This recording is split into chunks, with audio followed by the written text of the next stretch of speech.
alaykum. Hurmatli yurtboshi Mirzayev Shavkat Miromonovich. Biz sizga ushbu video murojaatni Qashqadaryo viloyati Kitob tumani Hoji mahallasi, Hoji qishlog'i fuqarosi Tugalov Shavqatdin Sadullayevich tomonidan men murojaat qilyapman. Mana shu bog'dorchilikni bizlarga olganimizga men shartnoma asosida olganman 10 yilga. Lekin mana shu bog'da har yili hokim bilan prokuror qabuli bo'ladi. Hokim bilan prokuror qabuliga borsam suv beradi bular. Hokim bilan prokurorga rahmat, otasi rahmat, shular bor ekan Kitob rayonida-da. Bormasak suv berishmaydi. Mutasaddi rahbarlar aytmagan joyimiz qolmadi. Mana viloyatga ham aytib ko'rdik, tumanga ham aytib ko'rdik. Lekin hech qachon bir suv bermasdan pul kesadi. Nimaga? Bir marta suv ichmagan 20 dan ortiq fermer bor, lekin suv kesadi. Hadisa biz suvli yerga kiramiz, mumkin emas. Puli baribir pul kesishimiz kerak. Lekin bir marta ham suv ichmaydi.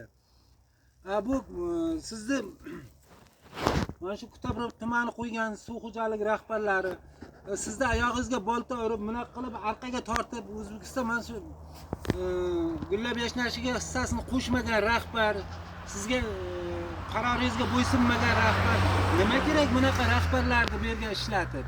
Buni kirishasi balandmi yo odami zo'rmi? Har yili men shu hokim prokuror oldiga borsam, ular qistovga olsa beradi, bo'lmasa yo'q. Mana 3 kundan beri aldab kelyapti. Bir marta, 2 marta suv berdi, o'zi 3 marta suv ichadi, yana bir marta suv ichsa bo'ldi. Bir sutkadan suv beradi. Bir sutkadan ko'p suv berishmaydi bular. Suv ko'p. Mana qishloq xo'jaligi ham o'zini ish o'rnini hozir ishlash nimasi nol. Ishlash darajasi. Nimaga? Noqonuniy ekin turi to'lib ketgan. Suv bor joylar 3 martadan ekin qilib, 3 martadan ekin oladi. Bizlar bir marta mana shu nimada bor uzumni ham bir marta, 2 marta bir xil suvara olmaydi ham. Men shu yil 2 marta suvardim. Boshqa fermerlar bir marta ham suvargani yo'q. Sizdan iltimos qilib so'rayman, muhtaram prezidentim, Qashqadaryo viloyatini juda qattiq nimaga tekshiruvga olsangiz. Mutasaddi rahbarlar kelsa berga o'rganib chiqsa, qog'ozda bor sizga berayotgan ma'lumot, amalda hech narsa yo'q.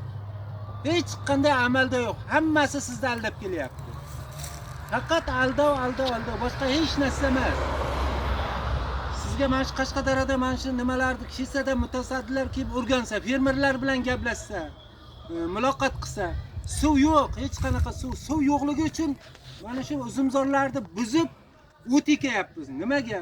Suv bera olmaydi, uzum qila olmaymiz biz. O't ekayapmiz. Shuning uchun qishloq xo'jaligi ham indamaydi. Nimaga? Suv yo'q bo'lgandan keyin nima qilsin? Sog'liqni ham yopolmayapmiz hozir. Juda ham qiynaldik mana shu suv masalasida. Sizdan juda ham iltimos qilardik. O'zingiz kelasizmi yo mutasaddi rahbar jo'natasizmi mana shu yerga? Mana shuni bir o'rganib chiqib, tegishli chora ko'rishlarni so'rayman.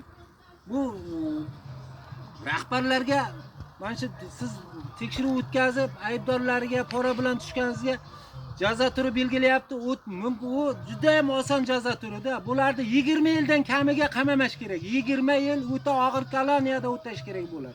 Chunki xalqni shunchalik qiynayaptiki, xalq zo'rg'a chidab kelyapti bular qilgan ishiga. 20 yil o'ta og'ir koloniyada o'tirish kerak. Mutasaddi rahbarlar pora bilan tushgani ham, o'zini vazifasini bajarmagani ham. Xalq o'sha nimasidan norozi. Ularga berilayotgan jazo turidan 20 yildan kam qamamash kerak. O'ta og'ir koloniyada o'tash kerak bular. Bular 5 yil, 3 yil beradi, chiqib ketadi, keyin yana bilgan ishini qiladi. Pora bilan bolasini o'qitganma, bolasi ham poraxo'r bo'ladi. Hech qachon olmani tagiga shaftoli tushmaydi, muhtaram prezidentim. Bularni bolasini ham ishdan olish kerak. Qanaqa ishda ishlayotgan bo'lsa, urug' aymog'i bilan tozalash kerak bularni. Bular toza bo'lmasa, ildiz otaveradi yana. Bularni ildizi bilan quritsa, yangi ildiz ko'klaydi. Bo'lmasa yana eski ildiz, yana eski illat bo'ladi. Boshqa hech narsa bo'lmaydi. Sizdan juda ham o'tinib so'rardim, muhtaram prezidentim. Mana shu nimani murojaatimni inobatga olib, tegishli mutaxassis jo'natib o'rganib chiqishingizni va tegishli chora ko'rishingizni so'rayman. Juda ham qiynaldik bizlar. Bo'lmasam yerlarini mana olsin. Biz qayga ishlaymiz? Hozir katta davlatlar notinch bo'lmasam Rossiyaga boshqa joyga chiqib ishlaymiz. Nima qilamiz bu yerga? Bola chaqamizni boqolmayapmiz-ku. Soliqdan ortmasa, soliqni ham qarz bo'lib o'tamiz. 2 million, 3 million. Qaydan to'lab beramiz? Imkoniyatimiz yo'q. Chorva qilsak, o't eksak, suv bo'lmaydi. Mana bunday qilib o'zim yetishtirganman mana tayyor o'zim. Lekin bir marta suv, ikki marta suv berdi. Hozir suv ichish kerak, quriydi endi bu. Majbur teramiz pishmagan narsani. Majburmiz shunga. Bo'lmasa buni pishirib tersa, shirasi ham joyiga keladi. Endi sort o'zim bu. Benzovatlar oladigan. Stalovoy sort emas. Qashqadaryo nimasini juda ham qattiq nazoratga olsangiz, muhtaram prezidentim, tegishli mutaxassislar jo'natsangiz, fermerlar bilan nimalar bilan bir maslahat qilsa, yig'ilish o'tkazsa, sizni chiqargan qarorlaringizga bo'ysunmaydigan rahbarlar ko'payib ketgan. Sizga rahmat. Tadbirkorni so'yapsiz, fermerni so'yapsiz. Lekin sizni oyog'ingizga bunday bolta urib nima qiladigan ko'pda Qashqadaryoda. O'zbekistonda nimasini yerga uradigan. Nima qilaylik? Video murojaat yo'llamasak hech kim tinglamayapti. Hech kim mana 3 kundan beri aldab keladi. Kecha bordim, hokimlik qabuliga kirgizmay aldab olib keldi. 11-chislo kuni qo'l berishdi men bilan. Suv beramiz. Mana hech narsa yo'q. Mana ariq quriganiga 1 oy bo'ldi. 1 oydan beri mana shu ariqda suv kelmaydi. Yuqorida suv zo'r. Bu rahbarlar, suv xo'jaligi rahbarlari yoqdan suv olib bermasa, stolda nima qilib o'tiribdi ular? Stolda men ham o'tiraveraman-da. Nimasini yo'qotgan tentak qo'yga o'xshab. Bu rahbarlar stolda qolib o'tirish bilan ish bitmaydi, hech qaysi yurib ishlamaydi. Qani kelmaydi ham fermerlarning boshiga suvmi, nima muammo, hech kim so'ramaydi. Shuni nazoratga olishingizni so'rayman, muhtaram prezidentim. Sizga rahmat, umringiz uzoq bo'lsin. Yurtimizni vaqtiga doim sog'-omon bo'ling. Mana shuni juda ham qattiq nazorat qilib o'rganib chiqishingizni so'rayman. Rahmat sizga, muhtaram prezident.